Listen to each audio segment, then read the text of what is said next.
भंडारा जिल्ह्यातील लाखणी तालुका अंतर्गत येणाऱ्या मरेगाव येथे रेती तस्करीवर मोठे प्रश्नचिन्ह निर्माण झालेला आहे। पोलीस प्रशासन आणि महसूल अधिकाऱ्यांचा मोठा पाठबळ दिसून येतोय। गेल्या 1 महिन्यांपासून मोठ्या प्रमाणामध्ये मरेगाव या घाटामध्ये अवैध रेती तस्करी, नदीमधून ट्रॅक्टरने रेती काढून डम्पिंग केल्या जात आहे। सूत्रांकडून तहसीलदार यांना माहिती दिल्यानंतर ही टाळाटाळ होत असून देखील मरेगाव तलाठी यामध्ये सामील असल्याचं सूत्रांकडून सांगण्यात येत आहे। कलेक्टर एसपी यांनी या रेती तस्करीवर बंधन का घातलं नाही हे प्रश्नचिन्ह उपस्थित होत आहे, असं यावेळी दिसून आलंय। आपण भंडारा जिल्ह्यामधील लाखणी तहसीलमधील मरेगाव या नदीकाठावर आहोत। आपल्याकडून सूत्राकडून माहिती मिळाली होती की इथे खूप मोठ्या प्रमाणामध्ये अवैध रेतीच्या वाहतूक चालू आहे म्हणून, आणि त्याकरिता आपण सूत्रावरून सांगल्यानुसार आपण या घाटामध्ये पोहोचलो। आपण बघू शकता की इथे किती मोठ्या प्रमाणामध्ये हे रेती डंप केली आहे। ह्या पलीकडे रेती पलीकडे नदी आहे आणि तिच्यातून हे बघा किती मोठ्या प्रमाणामध्ये हे रेतीची तस्करी खूप मोठ्या प्रमाणात चालू आहे। रेती तस्करांना काही धाक नाही, काही धराला नाही। आमच्या मागे बघू शकता हे जे मागे विटाभट्टी आहे हे त्या तस्कराची पूर्ण रेती आहे।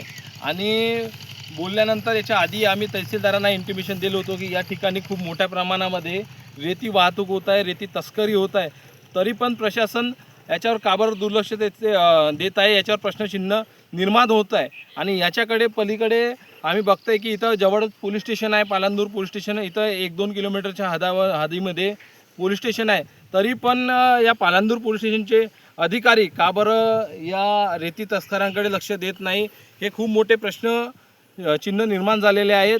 आणि याच्यावर कुठेतरी कलेक्टर साहेबांनी, एसपी साहेबांनी बंधनकारक याच्यावर कारवाई केल्या पाहिजे खूप मोठी।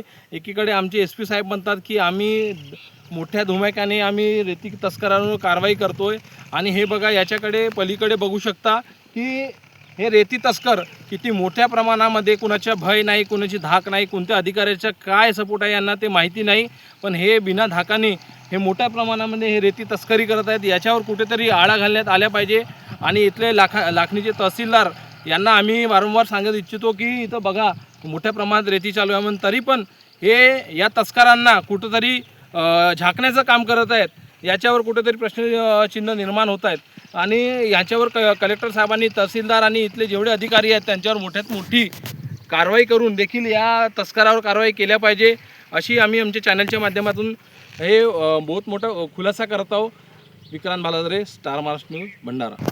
नवनवीन घडामोडी पाहण्यासाठी स्टार महाराष्ट्र न्यूजला सबस्क्राईब करा आणि ताज्या बातम्यांचे अपडेट मिळवण्यासाठी बेल आयकॉनला प्रेस करा आणि परिपूर्ण बातमीबरोबर रहा, इतरांपेक्षा एक पाऊल पुढे।